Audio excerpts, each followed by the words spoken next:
Coucou tout le monde, j'espère que vous allez bien. Alors on se retrouve aujourd'hui pour faire une vidéo make-up des fêtes.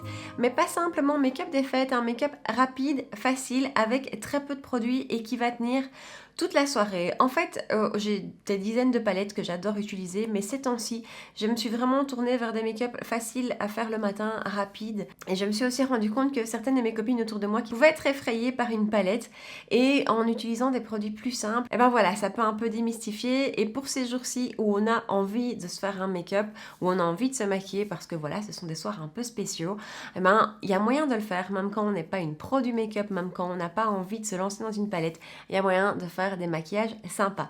Donc voilà, c'est l'idée de la vidéo du jour. J'espère que ça vous plaira.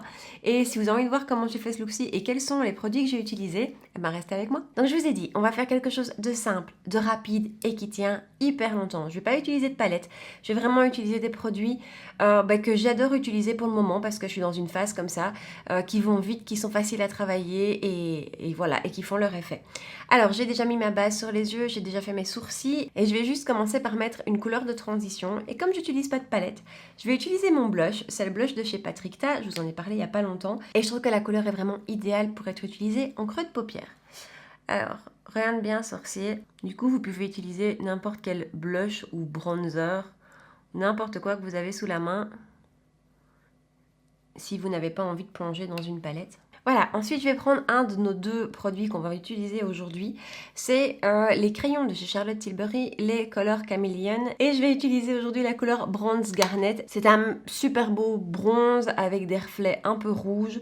C'est une couleur que j'adore. Alors ces produits tiennent hyper bien. Vraiment, ça bouge pas. Pourtant, vous savez que j'ai les paupières très grasses et ça ne bouge pas. Même si vous l'utilisez en base, par exemple, ce qui m'arrive moi parfois, d'utiliser ce type de crayon-ci en base, ce qu'on met par-dessus ne bouge pas. Alors moi, j'ai un Charlotte Tilbury parce que vous savez l'amour que je voue à cette marque et parce qu'en plus, j'adore cette teinte. Mais il y a quand même plein de marques qui font ce type de crayon jumbo comme ça et qui franchement tiennent super bien. Chez Kiko, à petit prix, il y en a d'excellente qualité. Alors le seul bémol avec ceci, c'est qu'il faut les travailler assez vite parce que ça se fixe assez vite. Alors je prépare déjà du coup un pinceau comme celui-ci, c'est le pinceau 52 de chez Kiko qui est assez épais, assez dense et qui me permet je trouve de facilement estomper ce genre de matière. Donc je vais en mettre partout sur la paupière et puis je vais vite estomper les bords. Vraiment on ne se casse pas la tête et on en met partout sur la paupière. Voilà, et puis je viens juste vraiment estomper les bords pour pas qu'il y ait de gros coups de crayon. Alors maintenant que notre base est faite et base est mise, on va venir mettre des paillettes par-dessus. Alors moi j'utilise les Hourglass dont je vous ai encore parlé récemment et j'ai la teinte Rapture.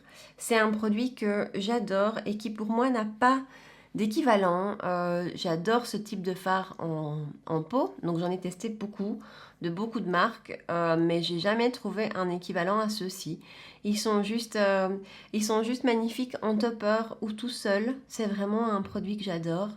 Dont j'ai vraiment envie de collectionner les teintes en fait. Et donc par-dessus, ça change tout en fait. Ce fard change absolument tout. Ils sont ultra pailletés, ultra lumineux et ils tiennent super bien. Voilà, ensuite on va faire un rat cils avec un crayon. J'ai pas envie d'un gros trait de liner, j'ai vraiment envie d'un crayon et pour ça j'utilise toujours le 24/7 Waterline, mais je l'utilise en simple crayon de chez Urban Decay. Alors j'ai vraiment le coller au rat cils. Je fais pas un trait.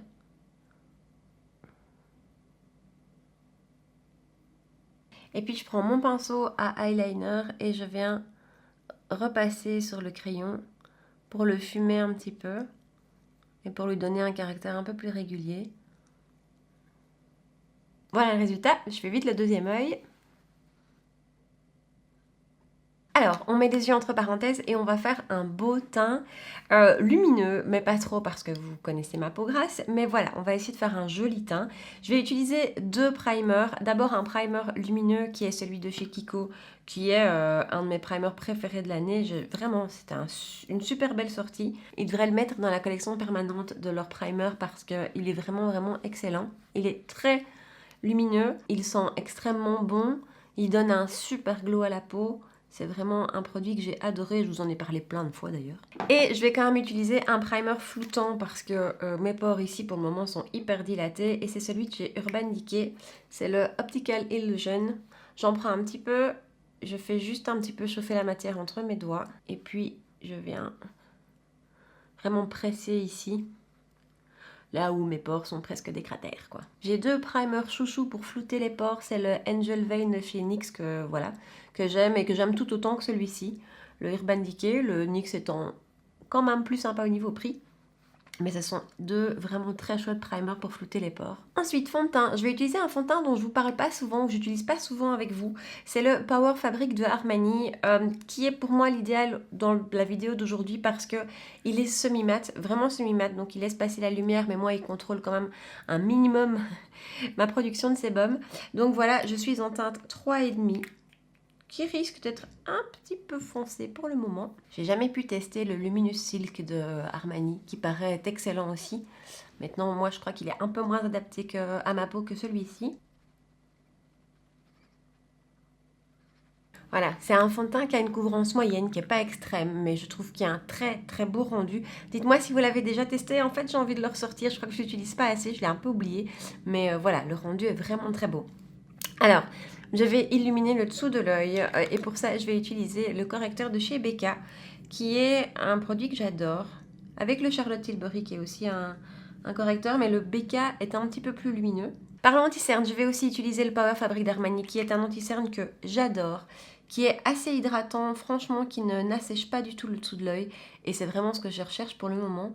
Et voilà, c'est un produit que j'ai beaucoup ressorti ces temps-ci et que j'aime beaucoup. Je suis en teinte 3. Et je l'applique au Beauty Blender. Mon Beauty Blender est en fin de vie cette fois-ci. Il commence à avoir des trous. Je crois qu'il est en train de faire sa dernière vidéo.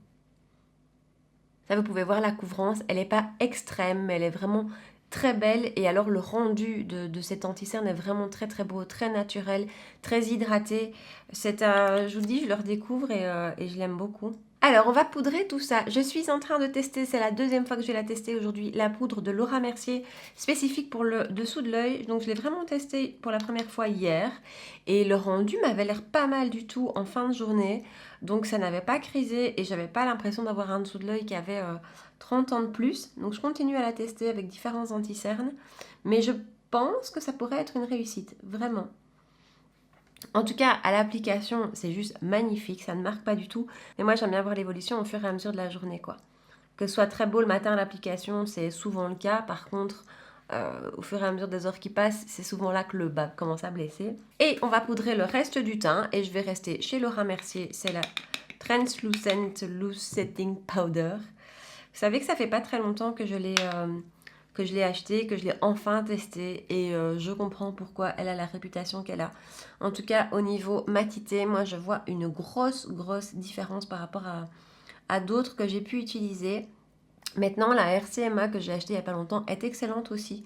Vraiment, disons que celle-ci juste est vraiment plus neutre au niveau ton. Je trouve que la RCMA est un peu trop blanche, mais ce sont toutes les deux d'excellentes poudres. Et je comprends pourquoi la Laura Mercier a cette réputation. Même au niveau floutage des pores, entre la base Urban Decay et cette poudre-ci, j'ai plus de pores. Alors on va finir les yeux. Je reprends mon crayon de chez Charlotte. Et là, il y a vraiment rien de plus simple avec ce crayon. C'est que je fais mon ras de cils. C'est vraiment très crémeux comme matière. Je prends un pinceau boule et je viens estomper le tout. Ensuite, je reprends mon crayon et mon pinceau eyeliner et je viens juste prendre un peu de matière sur mon pinceau directement. Et alors, je viens faire un ras de cils inférieur. Mais vraiment, je colle aux cils. Voilà, je mets le mascara hors caméra et je reviens. Voilà, mascara posé, j'ai utilisé le Charlotte Tilbury, le Legendary Lashes volume 2. Alors, on va passer au teint. Je vais d'abord utiliser mon bronzer chouchou de chez Marc Jacobs, le Tantastic. Vous savez que c'est un de mes préférés. Ensuite, comme blush, je vais utiliser le Patrickta que j'ai déjà donc utilisé en couleur de transition sur mes yeux. Je vous en ai parlé il n'y a pas longtemps de ce blush et voilà, vous avez compris, je l'aime beaucoup. J'aime beaucoup sa subtilité, le fait qu'il se travaille extrêmement bien. Un mat pour une fois, moi qui ai beaucoup de lumineux, pour une fois c'est un mat. Et voilà, c'est vraiment un beau gros coup de cœur pour ce blush-ci. En plus, je trouve que cette teinte-ci, donc c'est la teinte She's Seductive, je trouve que c'est une teinte qui va vraiment, vraiment avec tout. Qui est pas trop flash, qui est pas trop ni rose, ni pêche, ni quoi que ce soit. Elle est juste parfaite. Et au niveau pigmentation, c'est bien pigmenté, mais pas trop. Donc on fait pas de taches quand on vient le mettre. Je vous ai déjà dit tout ça dans la vidéo que j'ai fait au sujet de la marque, mais je me répète. Alors j'ai privilégié un blush plutôt mat parce qu'on va par contre y aller en highlighter. Je vais commencer avec l'highlighter liquide de chez Zoeva que j'ai en teinte Brillance. Je viens juste le mettre là comme ça. Je prends mon Beauty Blender. Ça fait déjà un joli glow assez naturel. Je trouve que les highlighters liquides comme ça sont en général assez naturels, en tout cas celui-ci. La couleur paraît un peu rosée, moi quand je l'ai reçu je me suis dit oui oui oui, mais en fait ça passe très bien et vu que mon maquillage aujourd'hui est un petit peu dans les roses rouges, ça passe très bien et ça va être notre base pour le second highlighter. Et le second highlighter que je vais utiliser, c'est un highlighter que je n'utilise que pour des occasions parce qu'il est vraiment, vraiment, vraiment très, très lumineux. C'est le duo de chez Fenty, donc c'est les kilowatts de chez Fenty, vous en avez deux. Il y en a un ici qui est très, très bien au quotidien, c'est un highlighter que j'adore. Et alors celui-ci, par contre, il est magnifique, mais il est vraiment très, très brillant. Et si je ne l'utilise pas les jours de fête, je peux pas l'utiliser. Il a un effet un peu givré comme ça. Il y a des reflets un petit peu bleutés. Donc j'ai la teinte Lightning Dust. Et là la teinte que j'utilise tout de suite c'est la teinte Fire Crystal. On dirait un peu une voie lactée comme ça. Dans le bout du nez. Alors je vais prendre un tout mini pinceau avec un peu d'highlighter. Toujours celui-là. Et je viens le mettre juste en point de lumière ici. Et par contre, je vais aller du côté un peu plus soft de l'highlighter. Et je viens juste faire illuminer ici l'arcade. On va fixer le tout. Et il ne nous reste plus que le rouge à lèvres. J'ai envie d'un rouge à lèvres rouge. Vraiment, c'est fait. J'ai envie de ça. Et donc, je vais utiliser le rouge à lèvres qui est sorti dans la collection Noël chez Kiko. Donc, le tout pailleté, comme ça, qui donne un effet en fait métallisé sur les lèvres. Alors, je vais prendre mon crayon de chez Sephora, qui est le numéro 11, It's Cherry. C'est un crayon que j'aime beaucoup. Il est juste un petit peu trop gras. Alors, c'est très chouette pour être porté tout seul et c'est très chouette au niveau confort. Par contre, à l'application, ça demande un peu plus de précision. Mais le rendu est vraiment très bien. Voilà, j'ai mis le crayon partout sur la lèvre et maintenant je viens avec mon beau rouge à lèvres par-dessus. Voilà le résultat final, j'espère que le look vous plaît et j'espère que l'idée de la vidéo d'un make-up un peu rapide, facile pour les fêtes vous plaît. Dites-moi quels sont les produits que vous allez utiliser, quel look vous avez envie de réaliser pour ces soirs-là qui sont un petit peu particuliers. Voilà, laissez-moi tout ça dans les commentaires. En attendant, je vous souhaite encore une fois d'excellentes fêtes, profitez bien de tous ceux qui vous entourent et je vous dis à très bientôt dans une prochaine vidéo. Ciao! Et on va utiliser aujourd'hui la couleur... Alors, passons anti-cerne. Je vais utiliser... Pas bien la fille.